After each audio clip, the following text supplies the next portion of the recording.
Brand master junior NTR గారు మళ్ళీ ఒక కొత్త షూతో మనకు బయటకొచ్చారు. సో, ఆయన షూ మనకు చూసుకుంటే గనక ఒక బ్రాండెడ్ షూతో ఆయన తాజాగా ముంబై వెళ్ళి ఆయన సందీప్ రెడ్డి వంగ గారిని కలిశారు. సో, ఆయన కొత్త షూ ఆయన బాడీ కన్నా కూడా ఆయన షూ చాలా అట్రాక్ట్‌గా కనిపించిందనమాట. సో, ఆ షూ దాదాపు 40,000కు పైగా ఉంటుంది. అందులోనే 1,00,000కు పైగా కాస్ట్‌లో ఉన్న షూలు కూడా ఉన్నాయంట ఆ కంపెనీలోనే. సో, దాంట్లో ఇప్పుడు ఆయన కొనుక్కున్న షూ $900 సైతం పైగా ఉంటుందని చెప్పి, అంటే ఒక 80,000కు పైగా ఉంటుందని చెప్పి అంచనా వేస్తున్నారు. సో, అది ఇక్కడ మన ఇండియన్ బ్రాండింగ్‌లో అయితే దొరకదు గానీ, దాని వెబ్‌సైట్ ఏదైతే ఉందో దానికి వెళ్ళి మనం వెతుక్కోవచ్చు. మరి జూనియర్ ఎన్టీఆర్ గారు సాధారణంగా ఇది పెద్ద లెక్క కాదని చెప్పాలి. ఎందుకంటే ఆయన దగ్గర చాలా కలెక్షన్ ఉంటాయి. అటు షూలు గానీ, ఇంకా వాచ్‌లు అయితే కోట్లల్లో ఖరీదైనవి ఉంటాయి. సో, దాని ముందు ఈ షూ పెద్ద లెక్క కాదు అని చెప్పి ఫ్యాన్స్ అంతా చెప్పుకుంటున్నారు. సో, ఆయన డ్రెస్ ఏసినా, ఆయన షర్ట్ ఏసినా, ఆయన ప్యాంట్ ఏసినా, ఆయన షూ ఏసినా, వాచ్ పెట్టినా, సో, అలాంటి ఒకవేళ రీజనబుల్‌గా దొరికితే కొనుక్కొని వాళ్ళు కూడా పెట్టుకోవాలని ఫ్యాన్స్ అంతా చూస్తూ ఉంటారు. అంటే ఏ హీరో అయినా కూడా అలా పెట్టుకుంటే వాళ్ళ ఫ్యాన్స్ అది ధరించాలని చూస్తూ ఉంటారు. అటు మహేష్ బాబు గారు గానీ, అటు రామ్ చరణ్ గారు గానీ, అట్లా జూనియర్ ఎన్టీఆర్ గారు గానీ, వాళ్ళ బ్రాండింగ్స్ ఏవైతే ఉన్నాయో అవి వెంటనే వేసేయాలి. సో, అల్లు అర్జున్ గారు గానీ, అల్లు అర్జున్ గారు వేసే షర్ట్స్ కానీ ఇట్లాంటివి మాకు దొరకవేంట్రా అంటే వీళ్ళు ఎక్కడో ఫారిన్ షాపింగ్ చేస్తారు కాబట్టి మ్యాక్సిమం మనకు దొరకపోవచ్చు. కొన్ని వాళ్ళు వాడేవి మనకు కూడా దొరుకుతాయి. సో, అలాగే ఇప్పుడు రీసెంట్గా ఆ షూ ఎక్కడ దొరుకుతాయి, తక్కువలో దొరుకుతాయా అని చెప్పి జూనియర్ ఎన్టీఆర్ గారి ఫ్యాన్స్ అంతా కూడా వేటలో పడ్డారనమాట.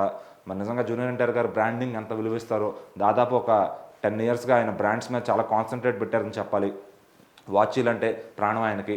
ఎంత కోట్ల ఖరీదైనా సరే ఆ టాప్ బ్రాండ్స్‌లో ఏ వాచ్ వచ్చినా ఆయన తీసుకొచ్చి ఆయన ఇంట్లో పెట్టుకుంటారు. ఎందుకంటే ఆయన అంత కష్టపడతారు. కష్టపడి సంపాదించుకున్న డబ్బులతోనే ఆయన కొనుక్కుంటారు కాబట్టి, సో, ఇక దానికి మరి ఆయన ఏం కొనుక్కున్నా ఆయన ఇష్టం కాబట్టి అటు ఫ్యాన్స్ కూడా మీరు సూపర్ అన్న అని చెప్పి అలాంటివి మాకు కూడా దొరికితే కొనుక్కోవాలి.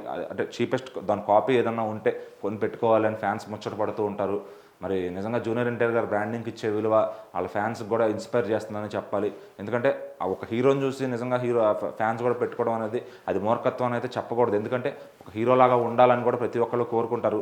మరి ఆయనలాగా ఉండాలని ఎంతమంది అభిమానులు కోరుకుంటున్నారంటే మరి ఆయన ఏదో గొప్పదే సాధించి ఉండాలి కాబట్టి, సో, మరి ఆయన బ్రాండింగ్‌కి ఇచ్చే విలువని ఫ్యాన్స్ కూడా బాగా తీసుకుని పాజిటివ్ వైబ్ అంటే ప్రతి పైనుంచి కింద దాకా ఫ్యాన్స్ ఆయన ఎంత అబ్జర్వ్ చేస్తున్నారు, ఆయన ఎంత క్లియర్‌గా ఎంత అభిమానంగా చూస్తున్నారనేది తెలుస్తుంది.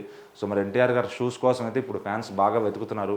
మరి ఇంకా నెక్స్ట్ ఆయన ముంబైలో కానీ అటు ప్రమోషన్స్‌లో కానీ ఎలాంటి ఐటమ్స్ ధరిస్తారు, వాటి కోసం ఫ్యాన్స్ ఇంకెంత పాపం ఎదురు చూడాలో అని చెప్పి ఇప్పుడు సోషల్ మీడియా అంతా కూడా వైరల్ అవుతుంది. మరి జూనియర్ ఎన్టీఆర్ గారు తాజాగా వంగ గారితో దిగిన ఫోటో కూడా అది ఇప్పుడు వైరల్ అవుతుందన్నమాట.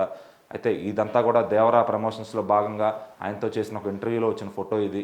సో, మరి ఇంకా తర్వాత ఏదన్నా వాళ్ళిద్దరు కాంబినేషన్‌లో సినిమా ఉంటుందా లేదా అనేది తర్వాత చూడాలి. ప్రస్తుతానికైతే జూనియర్ ఎన్టీఆర్ గారు దేవరా సెప్టెంబర్ 27 రిలీజ్ చేయడానికి ప్రమోషన్స్‌లో ఫుల్ స్వింగ్‌లో ఉన్నారని చెప్పాలి.